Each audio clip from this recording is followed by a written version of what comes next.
test 1, 2, 3.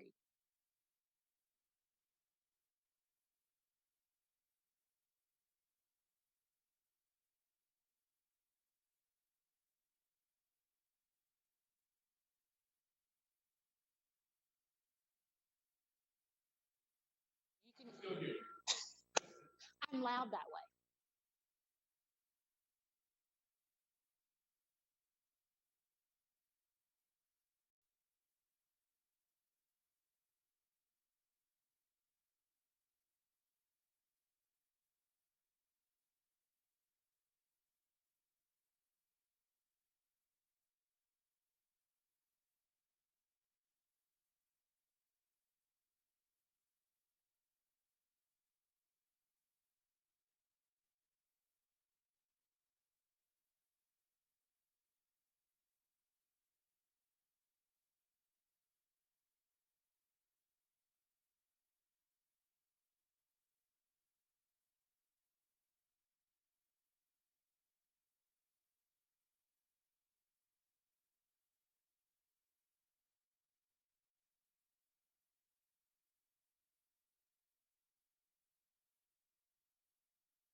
Hey everybody, how are you today?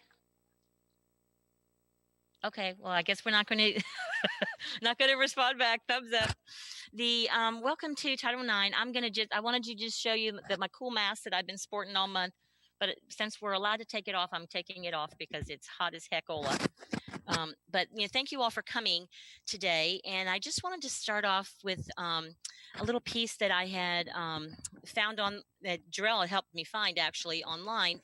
I just wanted to read to us today so that we can start off in a good, happy place for Pride Month. And just wanted to reiterate that Pride Month is routinely, celebrated annually in June, to honor the 1969 Stonewall riots, and works to achieve equal justice and equal opportunity for lesbian, gay, bisexual, transgender, and questioning LGBTQ Americans.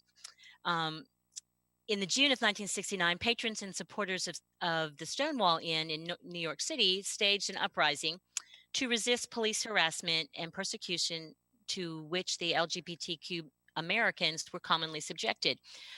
This is kind of like not unlike what we're all going through right now. So it seems only fitting that this Pride Month is a little more special to, a little more close to the heart, a little more close to home than perhaps other Pride months that we've celebrated. This uprising marks the beginning of a movement to outlaw discriminatory laws and practices against our LGBTQ Americans.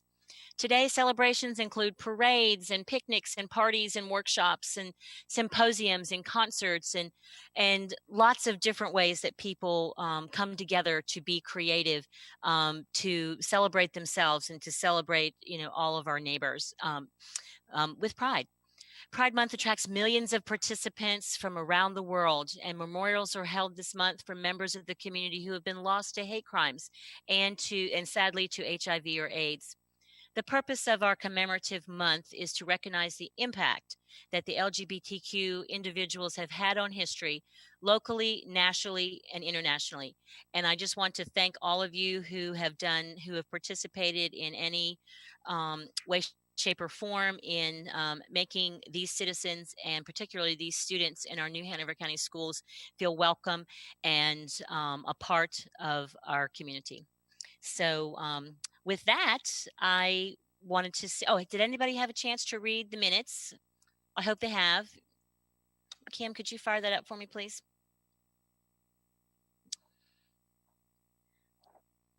So hopefully you guys have read those.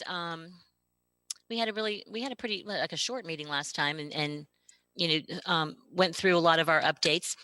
And so, did anybody have any things that they needed to add or change?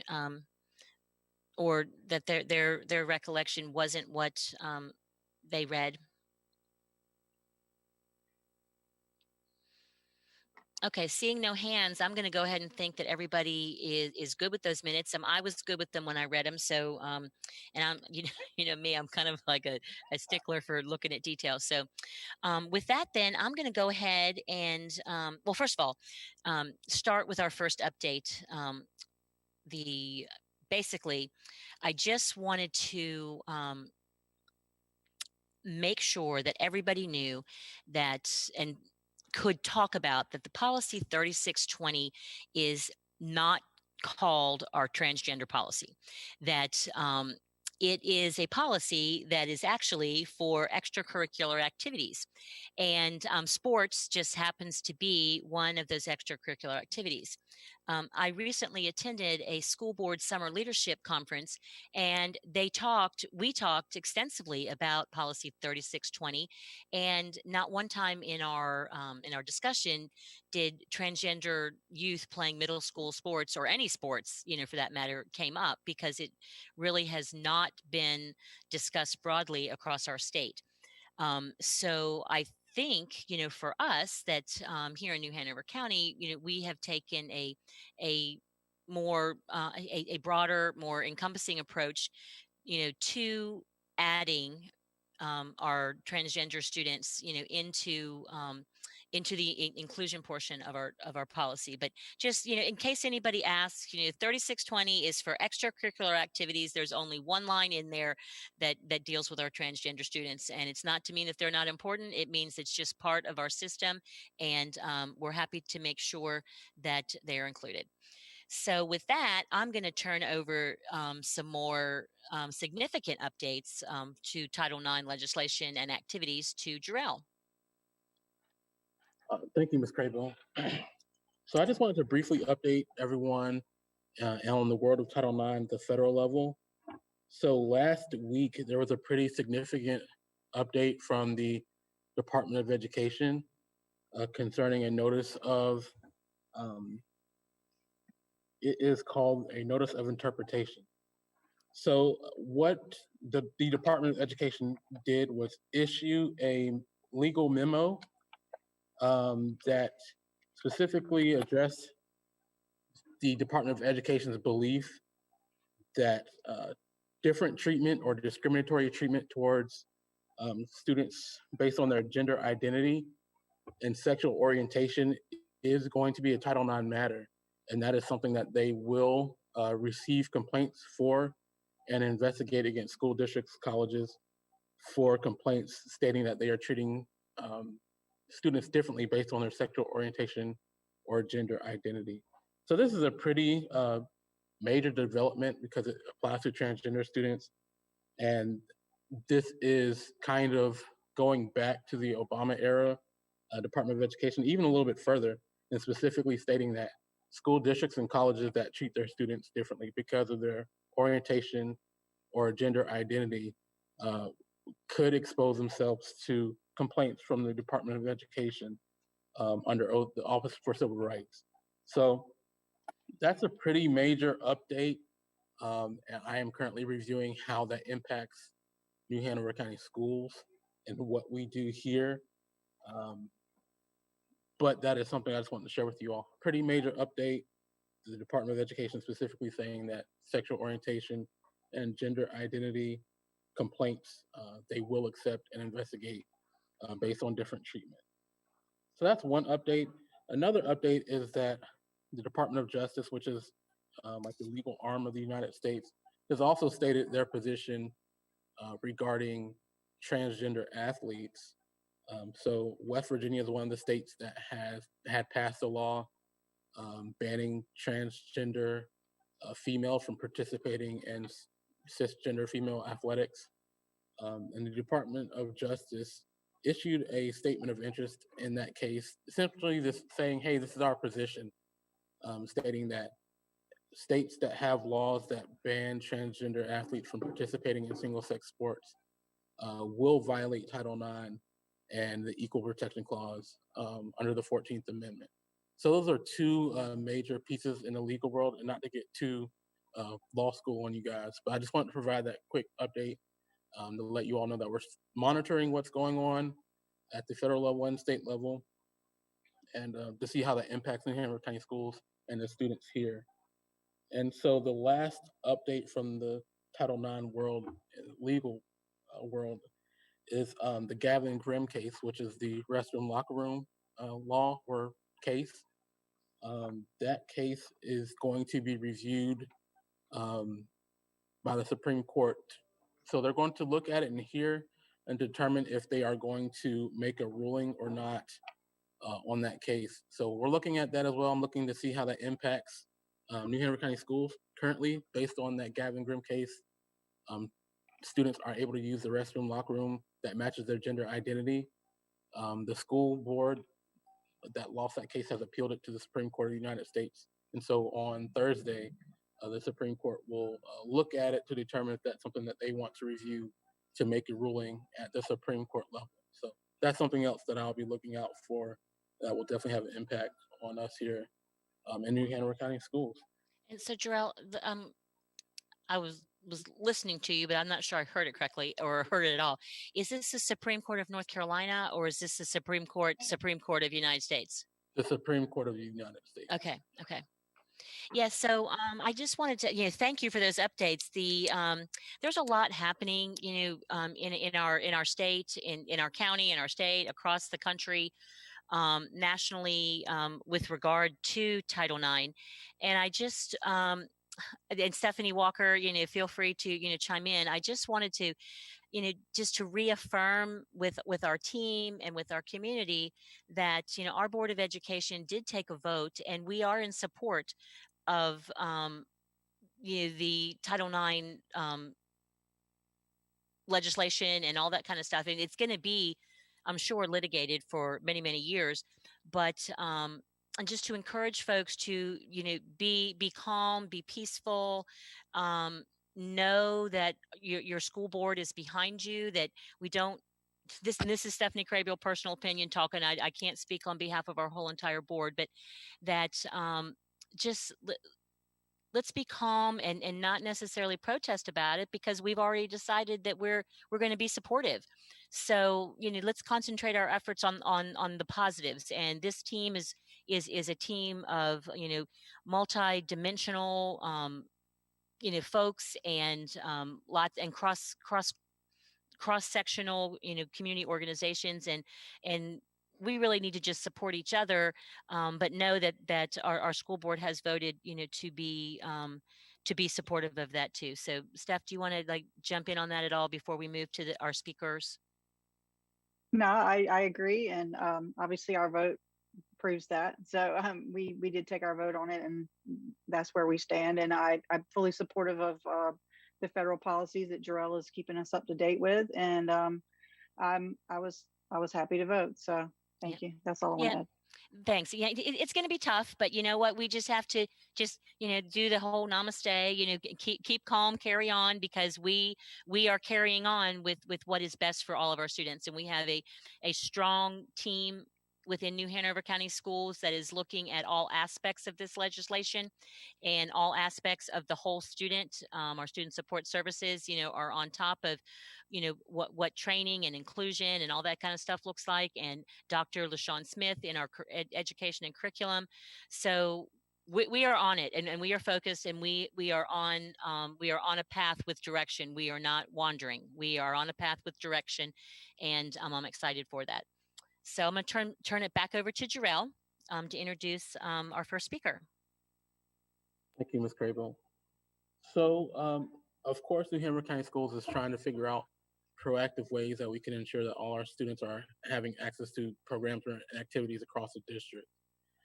As such, we have reached out with, had meetings with local partners, one of which Ms. Jen Johnson with the Community Relations Advisory Council, to figure out how we can ensure that we're including and protecting all of our students in the district.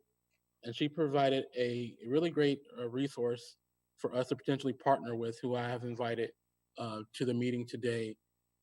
Rebby Kern is with us, and from Equality NC, and they will be able to speak a little bit about what they do and resources, and just a little bit of background about yourself, to see how we could potentially partner with New Hanover County Schools to help ensure that all students are having access to programs and activities.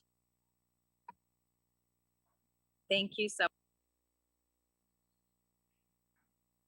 Whoops, we lost you. I think you're muted there, Rebby. Okay. Hey, thank you so much for that introduction, and thanks again for inviting me on today. My name is Rebby Kern, and my pronouns are they, them, theirs. I'm the Director of Education Policy at Equality North Carolina. I've had the honor and the privilege to do work here at the organization statewide in support of K-12 schools across the state, as well as colleges and universities, specifically for many of the topics that you've brought up today. Lots of those pieces surround how districts can show up best for their students, their LGBTQ students, and the unique needs of transgender and gender diverse students as well, both on the topic of policy, but also through professional development for educators, for administrators, school counselors, and social workers. And it is an incredible job indeed. A part of the work that our organization does as well is seek for the lived equality for North Carolinians. I'm lucky enough to do that work for our youth in the state. We also have a team who does that for many sectors, from healthcare to faith intersections, and all of the ways that our folks seek employment and activation through the state. We're really grateful for the work that has come down through Title VII and now Title IX. And I think this is an important time for us to really think deeply about how we can activate this inclusive policy in a way that really means a lot for our students on the ground. My hope for you all is to be a resource, to be able to answer questions, to provide that professional development for educators, administrators, and so forth, and also be a resource for students. And maybe that looks like showing up in a GSA meeting for some of the schools, or even being an access point for any folks that need support with inclusive, diverse lesson plans as well. What's really great about my role is we are still remote, and so happy to take on any meetings. I'm happy to drive in whenever possible. Jarrell, I'm happy to sort of talk a little bit more, but if there are specific questions, or if you want me to talk about something specific to how we can work together, I'd love to open for that. Yes, thank you. So as you and I spoke before, I think there is a need for professional development with our employees to really understand how to engage with their students in a manner that is not discriminatory or they have to tiptoe around. So I would love to be able, or for you to be able to speak a little bit about what professional development could look like for our educators here and how that will benefit our students and the culture as a whole for New Hanover County Schools. Perfect. Thanks, Gerald. So the professional development that I'm able to provide predominantly in the middle school and high school space, what that looks like is taking a look at terms and concepts. LGBTQ is an acronym that seems like it grows every week, and there are a ton of terms I learn from day to day. So taking some time to unpack the differences between gender identity, sexual orientation, gender expression, and how all of those show up for our kiddos. Then I take some time to unpack the landscape of what life is like for LGBTQ students. Our YRBS data from the state, our state snapshot from the GLSEN, the Gay, Lesbian, Straight Education Network. They do a survey every other year with some really important data for our state, as well as looking at some of the CGIS information on sexual health resource and access. And this paints a picture of the realities for our LGBTQ students on the ground. The majority of the session is centered on those best practices. What does it look like to honor names and pronouns? What systems can we change? What in the world do we need to do with the Power School update, and how is that landing school to school in our districts? That also allows folks to ask some of those trickier questions if they do have a particular case. Let's say there's an unsupportive parent at home who doesn't want to honor the name that the student wants to go by. I talk a little bit about that and always recommend that educators return back to the administrators to make some of those tougher decisions so that we can keep everybody involved who needs to be involved.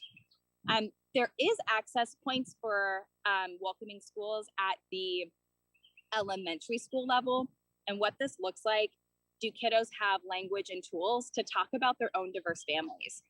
Are third graders with homes with 2 moms or 2 dads or a trans parent just as included in our pastries for parents nights and any family engagement that might be showing up for our students? In addition to that, there's also a lot of ways that we can challenge gender bias very early on in elementary school. And so welcoming schools is an appropriate approach for the K-5 schools. And then in terms of counselors and social workers, I get a little bit more into the nitty gritty about social and medical transitioning, about mental health support, and all of these trainings definitely look at the intersectional approach of how our youth of color need additional tools to see what's in their backpack that they bring to school each day. Thank you, Rebby. So I think you shared a lot, and I know our district is working a lot in a lot of areas, particularly social and emotional learning. I think I saw Julie's face light up a little bit on that aspect when you were speaking of some of those pieces. And so I'm really looking forward to it. I know in this past year, dealing with certain types of Title IX cases, I definitely feel the need for some of these professional developments and working with our district to make sure that we're inclusive as possible. So I definitely wanted to take the opportunity to introduce you to our Title IX committee here. I know there's a couple of specific team members that would love to be able to speak with you, and we can facilitate some of that work as well, so we can all be on the same page to figure out how we can continue to move New Hanover County Schools forward. Are there any particular comments or questions from Title IX community members? Are there particular comments or questions from Title IX community members for Rebby? Go ahead, you can go ahead. Yeah, thank you. I think, Julie, I think your microphone is sounding a bit, if it's not, you could come over here. I could unmute myself if you want to speak really quickly.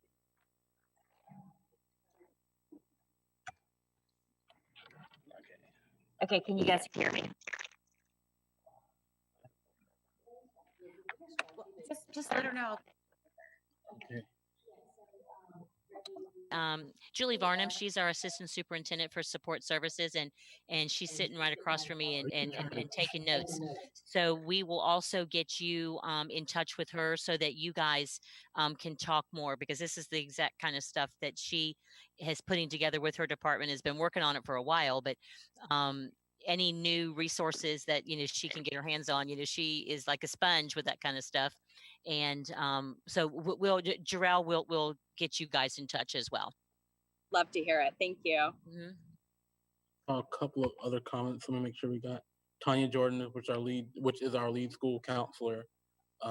She would love to get in contact with you as well. So maybe I can put together a meeting with all of us for us to connect with our student support services team to figure out how we can best support our students. And in the meantime, Rebby, would you mind if you would you mind sharing your contact information in case any of our folks that are asking, or should we just wait for a meeting? I can drop that in the chat for sure. Yeah, I didn't want to give it out without without asking permission for that. We're the only ones who see the chat here, but it looks like we've got our supervisor of family life curriculum, is interested in chatting with you. Julie's interested in chatting, and Tanya, and all three of those people are under Julie's umbrella. Well, actually, I think family life is under LaShawn's umbrella. Yeah. Perfect. So, I'm but happy anyway, to yes. have Jarrell set up a meeting, but for folks who are tuning in otherwise, that email address is Rebby, REBBY, @equalitync.org. Okay, so you typed in equality.org. Oh, I'm on my mobile. I'm so sorry. Oops. I hope you're not driving. No, I'm not. I'm Safety outside. first. Okay. Yeah, so that's a Rebby @equalitync.org. Okay, great. Thank you so much. We're looking forward to learning more. Absolutely. Thanks for all of the work that y'all are doing. It's a joy and a pleasure to stay tuned in. Jarrell, thanks for the invite, and I look forward to getting a calendar invite from everybody as well. All right, sounds good. Thank you so much, Rebby. Thank you. All right, so we'll continue moving forward with our guest speakers here today. So, of course, at one of our recent board meetings, the Title IX survey was discussed and was approved for passing. So we have been working on the background steps to get the survey released for the fall 2021. And so with that, we have a guest with us today whose name is Mr. Christopher Kolar, who is a friend, colleague of mine. I often network with other Title IX coordinators across the U.S. And through that networking, I met Mr. Christopher Kolar, who worked as an individual within Palo Alto School District. And I have invited him here because we've had some really good conversations about what a Title IX survey launch could look like for New Hanover County schools.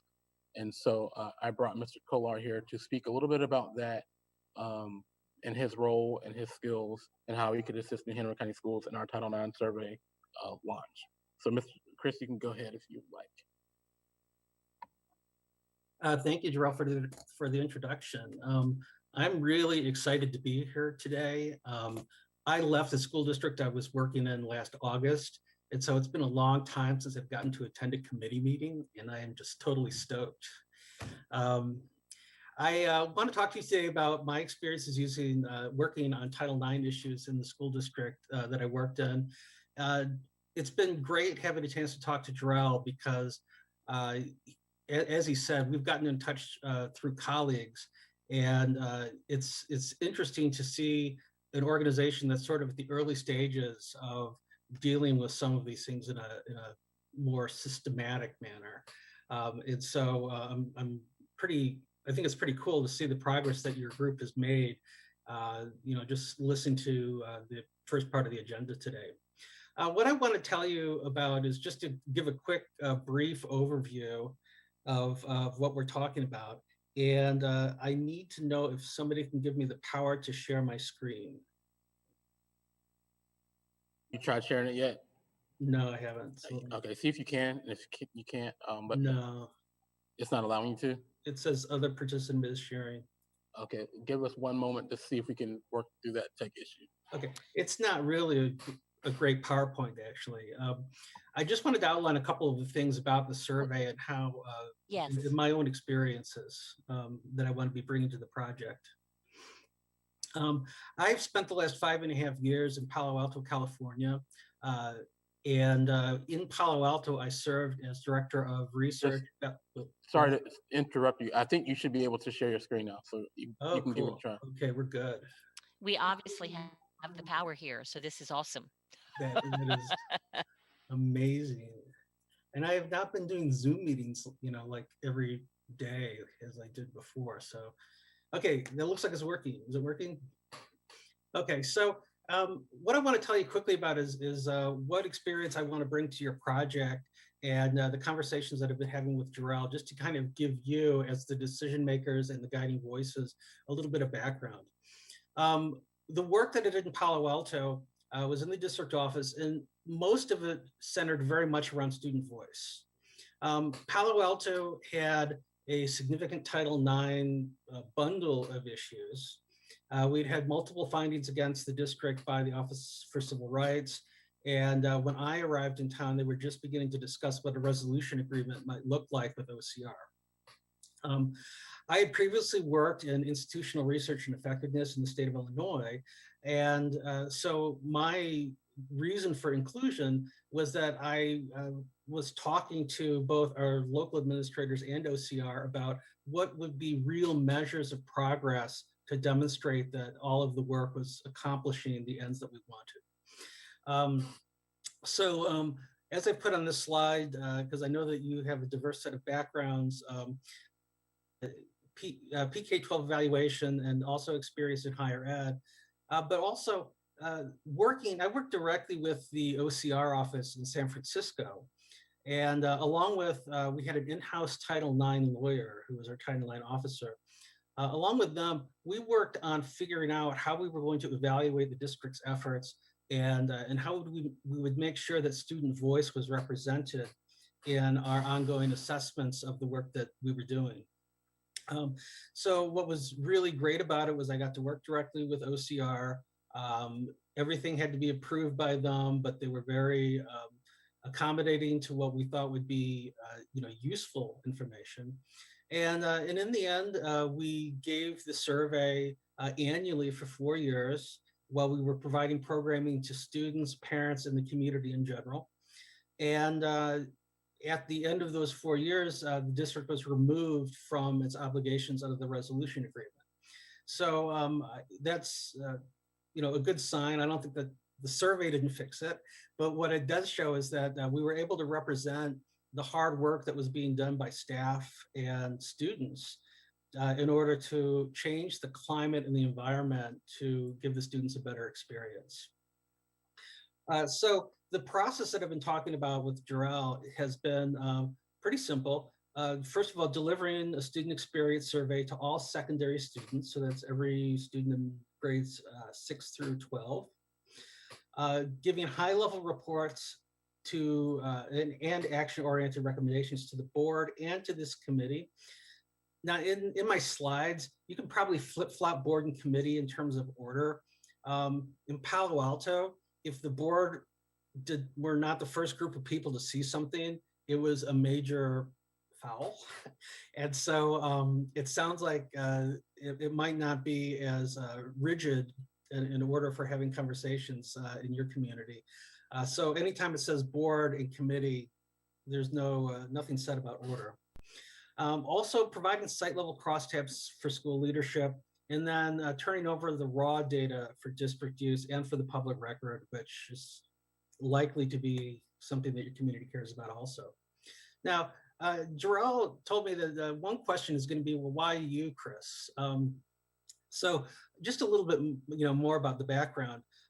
When I worked with OCR developing the evaluation for the district, I was serving on the superintendent's cabinet for a district of 19 schools and about 16,000 students. The reason that I mentioned crosstabs for site level data and talk about being leader of the management association is that this is not just a district solution. When you get to the point of deciding what you're going to do, I'm imagining that you're going to be interested in differences between different schools and climates there. And so I wanted to lay out that I have a broad background in working with different school leaders who are serving different communities who have different priorities that need to be addressed. You know, it's part of the joy of having a democratically led public school system that you have many highly engaged parents who need to be included in the conversation and that we need to address their concerns. Now, our responses went through a couple of different communities. We had a student wellness committee and a separate LGBTQ committee. The district formed a RISE committee, which was like yours, which was specifically to address the Title IX issues. But many of our programs came out through student wellness as they were delivered by that, the director of that department throughout the district. So, you know, part of when I talk about action-oriented results is I would like to look at the information and make sure that it's going to be used by somebody to do something. And I'm not that the answers are always obvious, but it's a collaborative process to talk about what the data means, maybe even have people on your committee or at your sites talk to students and ask them, what do you think this set of responses means? You know, in order to have the most relevant and best fitting set of solutions to what are your issues in New Hanover. For, you know, a little bit of my broader background, I worked for the state of Illinois for 15 years before I went to California. Are you familiar with okay, I know that this is a loaded question. Are you familiar with the North Carolina School of Science and Mathematics? Okay, yes. Yes. So shortly after the founding of that, several of the people who founded it went to Illinois and they formed a state agency under the Board of Higher Education that was addressing math and science. So it not only ran a school, but it also did student enrichment programming across the entire state and teacher professional development on a statewide basis. And so, you know, when I think about the county level school district that you have, I know from places like Florida and Virginia that I've worked in before, that's a huge number of communities and a huge number of different populations and student groups and parents. And so I just wanted you to be aware that I don't just come from you know, a fancy suburb, but the experience behind all of this has been rooted in working with communities that are very diverse in their interests and in their needs. And so as we move forward on this, I want you to know that I'm mindful of those things as well as we talk about this. Let's see. So the proposed process is pretty simple. First of all, is messaging to the community about what to expect about this process. Primarily that this is going to be a chance for the students to tell us what their real experiences are. I have experienced the typical responses, which is, how do you know that 16,000 kids aren't all lying? And I challenge you to talk about how you would organize 16,000 kids to give the same wrong answers on a survey. You know, a lot of this is really making people feel comfortable with the use of this information as evidence. And what I think you find is that, you know, students are generally honest. They don't really have the time or the energy to fake a lot of stuff, or they'll just quit. And, you know, so part of this is make sure that the community feels confident that what we're going to tell them about the results actually reflects lived experience. The survey that Jarrell has brought to you is based upon the one that I used in Palo Alto, and with some modifications for your particular circumstances, which means that all the questions have had 5 years of iteration in terms of use with real life students. And, you know, and we've managed to tweak it over the years. For example, the section on why did you not report the incident is based on the fact that the first year we had an open-ended response, but we were able to condense it down to the things that we actually saw the students reporting so that they could more quickly answer those questions without involving a lot of cognitive load in trying to talk about it. High level summary and recommendations to the board, because I know that your board is highly interested in this, but also conducting a deep dive with this committee. Part of one of the things that we developed in Palo Alto was a data protocol, which meant that once we had a bunch of data about problem X, how did we gather people together and go through it in a way that would lead us toward a meaningful discussion and some brainstorming about possible actions to take away from that. And so I look forward to possibly doing that work with the group that's here on the call today. And also site level crosstabs for school level leadership. A lot of the things that, in my experience, a lot of the issues have small variations from site to site. And they're based upon a different culture sometimes in different schools. And so I think it will be important for principals to be able to look at the data from their own schools and first of all, understand that some of these issues are universal across all the sites, but also to see where there may be specific things that they need to be mindful of in their own location. And then just delivery of the raw responses for the district use. Now, the survey is totally anonymous. It doesn't collect any personally identifiable information about the students. One of the important things to do is message the students and the parents that this is not a way of spying on you, and nobody's going to come and look for you because you said or answered poorly in a way that poorly reflects on the district. And I can help you with any messaging that needs to go out about that. And if it sounds like it came from a community that was highly suspicious, then you're exactly right. Finally, what follows after that? Well, that's in your hands. There is usually what we did was we broadened participation in the action planning that involves site level work, but also what we found after the second year was the biggest payoff was working directly with students. And so by the end, the student councils or student groups for LGBTQ students wound up being one of our primary audiences that we would present to and do a data dive with. And one of the things that's really exciting is that at one of our high schools, at Palo Alto High School, the students we work with formed an organization that is now ongoing after the grown-ups dissolved the committee because we get off the resolution agreement. The students themselves are continuing the work and making sure that it stays on the radar. So, and I mentioned that to Jarrell, that there are going to be opportunities as we move ahead to include student voice. Their buy-in is so important. Not just seeing that this is an honest reflection of what they tell you through the survey, but also that they're engaged in a meaningful way about discussions of the district's response to this.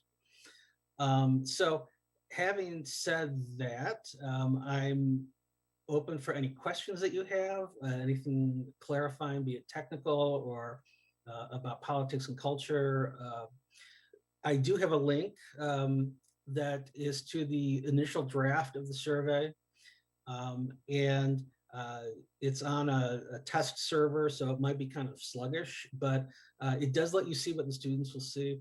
One important thing that you might not notice without going through it a couple times is that the survey adapts so that students who say that they have not experienced sexual harassment, they're not asked questions about, well, what did you do about it? Because the teenagers will spend every opportunity to tell you, I already answered the question, no, why are you asking me this? So, the survey itself adapts based upon the responses so that they're getting appropriate, meaningful questions, and that cuts down on the number of students that get frustrated because the administration doesn't respect their time. So having said that, I'll just turn it over to you, see if you have questions or comments or thoughts.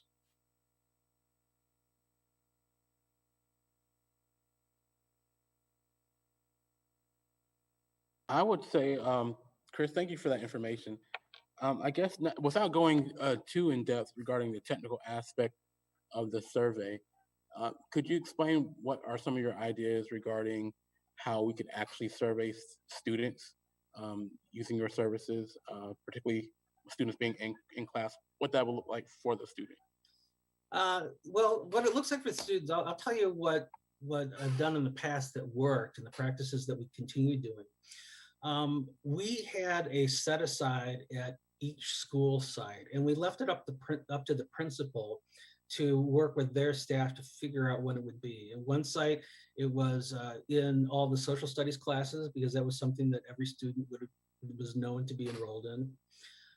At another site, it was the math department, because they volunteered. What happened was the students would come to class. Now, we were a one device per student district. And so initially, when we had mobile carts, there was something of a scheduling issue, particularly in the middle schools, about getting everybody to go down the hall and use a common space so the cart didn't have to move around a lot. But as by the end of the program, after 4 years, most of the students had their own devices. And what we found was that it really reduced the friction if the teacher, having read the instruction text at the very beginning, like they do in standardized tests, then had the students follow a link like the one that's up on your screen on their own devices and answer that way. You know, and that's always an issue. It doesn't have to be administered at the same time or the same day at every site. You have a lot of flexibility in terms of what fits, you know, for your schedules. And I don't imagine that all of your schools are follow the same bell schedules. And so, you know, I guess the information, the news on that is that there aren't a lot of restrictions on how it gets implemented site by site. I think the important thing would be to, Jarrell, have somebody to liaise with to make sure that the students were making progress on setting these up. And it's usually someone like a testing coordinator knows exactly how to get people to do things within a particular time window in a uniform way. Thank you. The surveys themselves will be hosted on my server. What I find is that sometimes community members or students don't trust the administration to be completely forthcoming in the data that they collect. And so at times I've employed third-party people to do the data collection and the reporting simply because it's a new thing. And sometimes it's difficult news for a community to hear. And what you don't want to have happen is having people call into question the process and the instrument as being, you know, flawed. I've had a president that I used to work for, you know, just threw out an employee climate survey because they said, well, they asked the wrong questions, which was one way of saying, I don't believe that people are unhappy with this organization.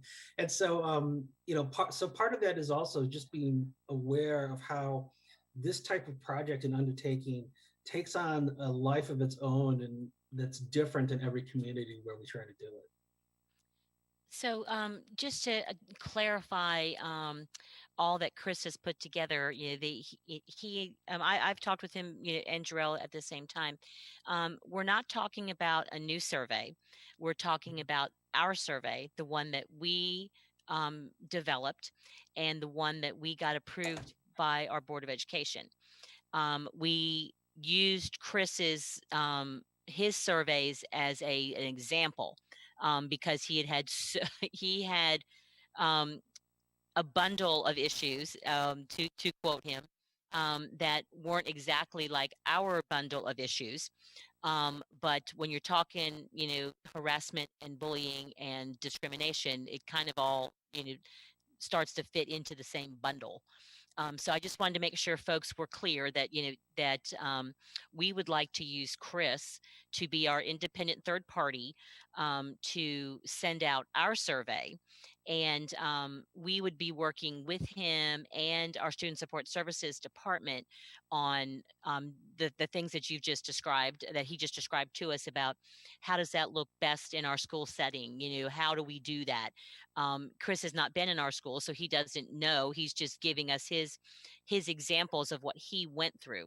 So that partnership is there. So just in case you were confused, that we're doing something different. We're doing what we planned on doing. Chris is just going to help us take it from the start line to the finish line. So if anybody has any further questions after that, then please feel free to chime in.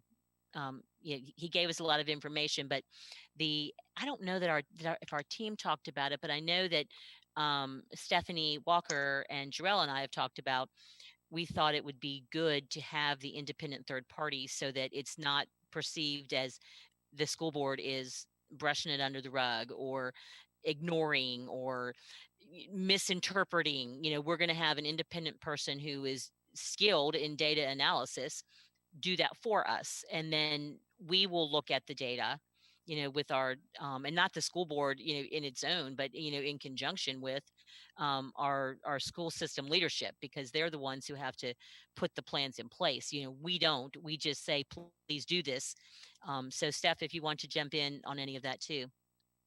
Yeah, I just had a follow-up question about reporting that might help us kind of understand a little bit better. So being third party, the data is the question I have with what would that look like as far as reporting back data to us? Would we do it in coordination with people in the administration as a committee, or would it come to committee first? Or could you just let us know what that kind of looks like as far as reporting the data? It's partly based upon what the customs and traditions of your district are. The way that we handled it was to begin by talking to the committee, having given the board a set of broad, high-level materials just so that they saw it and they knew the general direction things are going. Because once we went into committee, it started to circulate in the community, one way or another. And the board members never liked being sandbagged by somebody who, had a question that they didn't know was an issue. So a lot of the timing, and I mentioned this to Jarrell and Stephanie and Nicole, a lot of the timing really depends upon how it's going to be least disruptive to how your district normally operates. Now, meeting with the committee, I talked about the data protocol. And so at the district level, really beginning to dive in to what, first of all, what the committee sees, and then going through a structured process of discussion, to figure out what the takeaways are. I'll have some recommendations and observations, but I always make those knowing full well that there are complexities that I'm unaware of in any given district and that's the value that the committees bring forward, and so I hope that kind of touches on what we're talking about, but it's not as if what I don't do is I don't write a report with recommendations that gets dropped onto the desks of the committee members at the district and the board members and the community. We work in conjunction to make sure that we have a useful and accurate interpretation of the data that the students have provided us. I do have a follow-up, and it's not exactly related, but it relates to the data. So I know we're going to give this in the fall. Do you recommend a certain timeline for amount of time the survey's out there, or do you is it the number of students that have taken it? Like, what do you normally do as far as that's concerned to make sure the data is like accurate or something that can be used? Is there a number, or there's not a specific number. It is time bound. It's sort of like the AP tests. Okay. Right. There's a broad window. And generally you want it to be sort of we always aim for the end of the third quarter, simply because the kids have been around a long time. I think when we talked about this, Jarrell and I, we were talking about putting it a little further back in the fall, simply because the students need to find their feet for the new year before they start thinking back, and second, I'm not sure how what your reopening schedule was, but a lot of our students have not been back in physical school for a while, and so asking them about past experiences might seem a little bit of a they might feel dislocated from this site themselves. So that's really more specific to this year being kind of weird. Okay, thank you. And kind of the way I'm looking at this is that after we've all heard, Chris's discussion, Chris's presentation to us, is that our committee can look at that, but we also do need to be respectful of what he was just saying and your question exactly. When is the good timing for us? How are we going to put it together? We are going to put it in, and I'm not certain what that looks like because that's Julie's department, but what it looks like in beginning of the school year when we notify parents that surveys will be happening, that we will just make a broad reference that this survey will be coming, so that we do have a little latitude, and we do it in a manner and in a timely manner that is appropriate, for our students. Because your point about we haven't even been in school, we got to just take care of business on getting kids, engaged in school. So yeah, so those are good questions. All right. Well, thank you, Chris, for that information. Are there any other final questions or comments? If not, we will continue on with the next part of the agenda. Thank you, Chris. Yeah, we appreciate that, and we're looking forward to doing this survey and moving forward with doing whatever we need to to make things the best they can be for our students, and our staff and our schools. Thank you. Thank you. And it was nice meeting the committee today.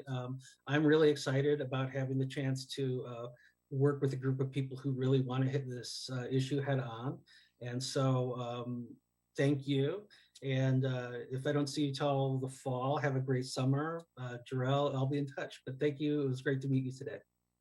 Thank you, Chris. Thank you, Chris. All right, Ms. Crable, I'll let you take it back over for next meeting discussion.